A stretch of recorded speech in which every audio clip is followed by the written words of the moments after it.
दोस्तों नमस्कार, आपका दोस्त जगदीश सांकला एक बार फिर आपके सामने हाजिर हैं एक स्टोरी जिसका शीर्षक है भाग्य से ज्यादा कुछ नहीं मिलता।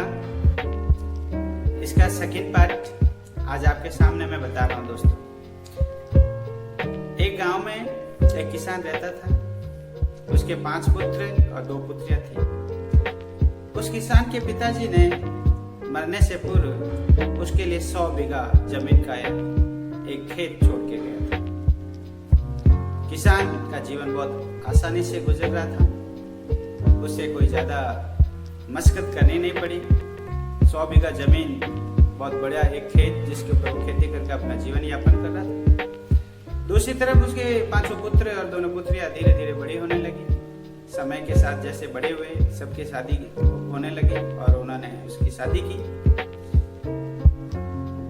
समय के अनुसार दोस्तों कहा जाता है कि संगति का बहुत बड़ा असर होता है। बड़ा पुत्र एक बुरी संगत में फंस गया और वो शराब पीना शुरू कर दिया और वो शराबी बन गया। शराब पीना उसकी एक नियमित आदत हो गई। उसके जो दोस्त हमेशा आपस में बैठकर शराब पीना और लड़ना झगड़ना, ये उसने एक अपना पेशा बनाया। उसके दोस्त हमेशा शराब पीते समय उसके ये कहते थे कि तेरे पिताजी के पास 100 बीघा जमीन है जिसको तेरे दादा छोड़ के गए हैं, उसमें तेरा 5वां हिस्सा बनता है। तो अपने पिताजी से अपना हिस्सा मांग, जिससे तेरा जीवन बहुत खुशहाल हो जाए।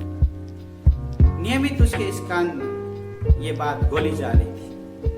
आखिर में तंग आकर एक दिन वो शराबी पुत्र अपने पिता के समक्ष जाके बोलता है, मुझे अपना 5वां हिस्सा दीजिए। पिता कहने लगा, भाई अभी मैं जिंदा हूँ, तुझे कौन सा हिस्सा चाहिए? उसने कहा, ना, जमीन मेरे दादा देकर गए हैं, इसके मुताबिक मेरा 5वां हिस्सा बनता है, जो मुझे दीजिए, वरना मुझे कानूनी सहारा लेना पड़ेगा। ये बात सुनकर उस किसान के पैरों के नीचे से जमीन खिसक गई। ऐसा पुत्र जो आज मुझे ये कहे मेरा हिस्सा दे दो। उसने कहा, नहीं। और गुस्से में आकर उस शराबी पुत्र ने कानून का सहारा लिया और बंटवारे का केस अपने पिता के ऊपर थोप दिया। कानून की कार्रवाई चलती रही। लगभग 10 वर्ष के बाद जब बंटवारे का निर्णय हुआ, उस 100 बीघे जमीन के 8 टुकड़े किए। 5 पुत्र, 2 पुत्रियां और एक किसान स्वयं उसके 8 8वां हिस्सा पाकर वो व्यक्ति शराबी पुत्र मन में सोचने लगा, चलो न से तो कुछ अच्छा है, मुझे अपना 8वां हिस्सा मिला। लेकिन वो 2 बहनें जिनके हिस्से में जमीन आई थी, एक बहन ने अपने हिस्से की जमीन 2 भाई को दे दी, दूसरी बहन ने अपने हिस्से की जमीन है दूसरे 2 भाइयों को दे दी। इस प्रकार से उस शराबी पुत्र के 4 भाइयों को उससे 1.5 गुना जमीन तो प्राप्त हुई, लेकिन उसे 8वां हिस्सा ही मिला।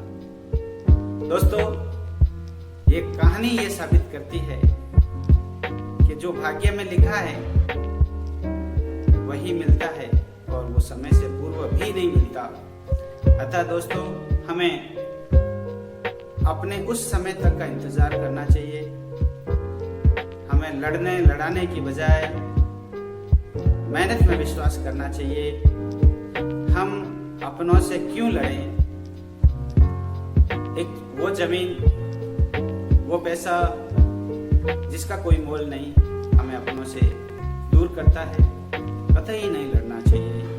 दोस्तों, कहानी आपको पसंद आई हो, अच्छी लगी हो, जरूर शेयर करें, लाइक करें और अपने इस दोस्त का हौसला अफजाई करें। धन्यवाद।